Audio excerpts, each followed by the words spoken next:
Dan Dickau, Scorebook Live Washington, here in Vancouver for the GSHL 3A Media Day with Hudson's Bay head coach. We'll call him Theo. We'll let him pronounce his last name. He's definitely got the Eagles ready to go. Coach, let's start with the pronunciation of the last name. Mikaele is my last name, Mikaele. All right, Coach Theo, I'm looking forward to this upcoming season.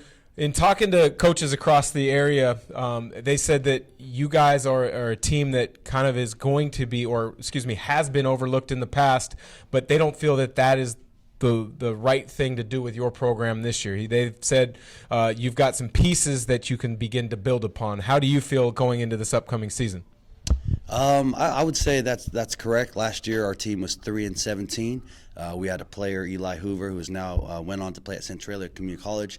He was kind of the one person we kind of leaned on last year, but with him being gone this year, we don't have just that one person. I feel like a lot of the players, we've been playing fall ball and summer ball this summer, and all these guys we have different weapons that all these guys can do as far as scoring. So I think to be honest, I think we're going to be a better team this year because we'll be a little more well-balanced scoring-wise and not just leaning on the one player like we did last year.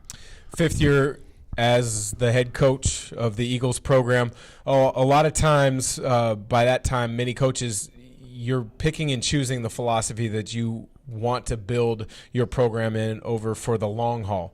You mentioned off camera you've played a lot of zone in the past, and probably coaches are thinking that's the best way to prepare. You mentioned that, hey, you've got more pieces this year. You're going to be able to expand what you do on defense as well on the offensive side of the floor. Tell me how your coaching philosophy is evolving. I would say for all the 5 years, our motto is Ainga.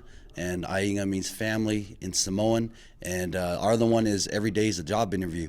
And so there have been we have 3 players here with us, and they have expressed to me, it's like, hey, we appreciate what you're doing as far as family, but we want Hudson's Bay program. We want to win. We want to start winning. And so the fellas I brought with me today, they've put in a lot of work. This is my first year of the 5 years I've done fall ball. I've never done fall ball because I coach football myself, and so it's always been busy, and I always made excuses to not do the fall ball. But we've had a parent kind of step up, and he's volunteered his time to kind of put these kids through, and these guys are working their butts off out there, and it's great to kind of get out there and see. And a lot of my biggest thing is I just want them to play with heart. I played at Hudson's Bay for 4 years, and I'm not quick enough to play a guard, so I had to play post at 6 foot. And so at 6 foot, I had to guard guys 6'5", 6'8", 6'10", 7-footers, and I battled. I made sure that everybody that was going to get their 2 points on me, I made them work for that. And so I think the kids are starting to see a little bit that hey, just go out there and play with heart. Play with no fear. And I think having them know that that's my expectation, to get out and work your butt off, because again, every day's a job interview. If you're not going to go on there and dive on the floor after the 50-50 balls, or just character, we focus a lot on character. Hey, we'll get someone else in there that is going to do that. And so I think it's been pretty competitive. We've had a couple players coming in from other schools, and so again, our motto is every day is a job interview. And I don't know. It's they're some of those players are coming after some of our players' minutes, and so it's going to be, it makes it a little more competitive for our program. I like that philosophy of every day is a job interview. Really set the tone for the young men in your program to work at things every single day. It's interesting you mentioned that you played at Hudson's Bay and now you're the head coach. There's a number of coaches in the GSHL that are in that same exact position. So there must have been something about the Hudson's Bay community that you felt strongly attached to and wanted to give back to it. What is the big thing that you're hoping to instill in these kids besides making every day a job interview? It's bigger than just basketball. The reason why, you mentioned I came back to Hudson's Bay, I worked there as well. I've been working there for 7 years as a staff member, but growing up, I played sports. There's 11 kids in my family, and I was the second oldest, and that meant there wasn't very much money. And so a lot of these coaches, a lot of the parents paid for a lot of my camps. They paid for my basketball shoes. We couldn't afford basketball shoes. And as a matter of fact, my freshman year, my house burnt down, and we had renters insurance. We didn't have renters insurance, so we lost everything. And so Hudson's Bay basketball program, Coach Bob Brands, my freshman coach at the time, stepped up tremendously and reached out and helped our family during that tough transition and that traumatizing time of.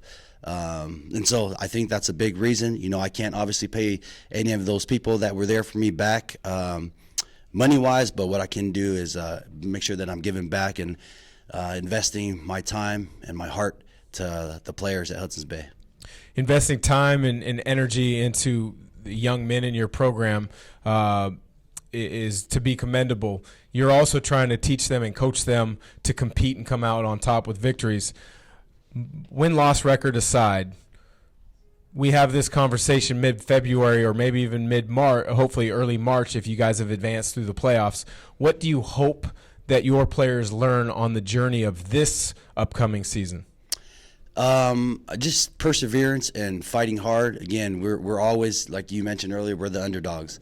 You know, we were 3-17 last year, and I don't think anyone's expecting Hudson's Bay boys basketball to do anything. Our girls basketball is on the rise right now. They're doing pretty well. So what I hope is that these guys learn how to fight and stick together and, you know, just fight for each other. And then hopefully, like I said, at the end, we focus a lot on character. And these guys, I don't know if they will talk about that. You know, I'm hoping that when they're talking, they'll talk that's important. We focused on the character piece, and then the wins and losses, that stuff will fall in place. But again, you mentioned the wins and losses. If we don't make postseason, my hope is that a year or 2 or 3 or 4 from now, they're coming back. As a matter of fact, we have a player from 3 years ago. He's coming back, and he's going to be an assistant coach on our basketball staff this year. And that's those things for me are more important to me. That's why I become a coach, is to create those everlasting relationships with these students more than wins and losses. Coach Theo Mikaele making an impact not just on the basketball court but in the community at Hudson's Bay. Looking forward to following him and the Eagles in this upcoming 1920 basketball season.